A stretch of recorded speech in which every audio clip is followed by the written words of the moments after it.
Слушай, какие идут, давай, записанные просто. Давай, брат. Давай. Девушка, вашей маме зять не нужен? Юрец, ты чё, не так надо, смотри. Девушки, секунду можно?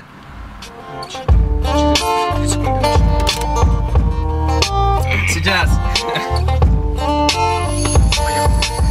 Девушки, здравствуйте, я должен сейчас вам представиться. Меня зовут Артем, вам наше знакомство понравится. Ведь две такие красавицы, приятно одеты. Нас разделяют с вами эти никчемные метры. Нам не нужны ответы на банальные вопросы, иначе это выглядело бы совсем уж просто. Нам нужен мост между вами и машиной. Я знаю четкий комплимент, у вас так мало жира. И целый мир обыскав, не найдешь таких, как вы.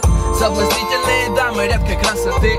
Мы еще на вы, но скоро изменим мышление. Я правда стараюсь, поднимаю настроение. Какие же черты лица, какая фигура. Вы словно памятник, южная архитектура. И даже Юра, который придирчивый парень, сейчас вам скажет: девушки в порядке.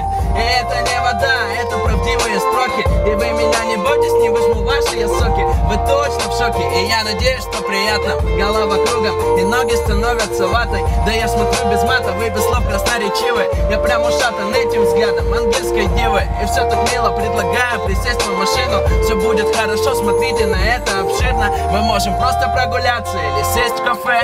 Кальяны, это уж нам по душе. А позже ночью мы будем кататься по городу. Вас устроит, что действий по этому поводу?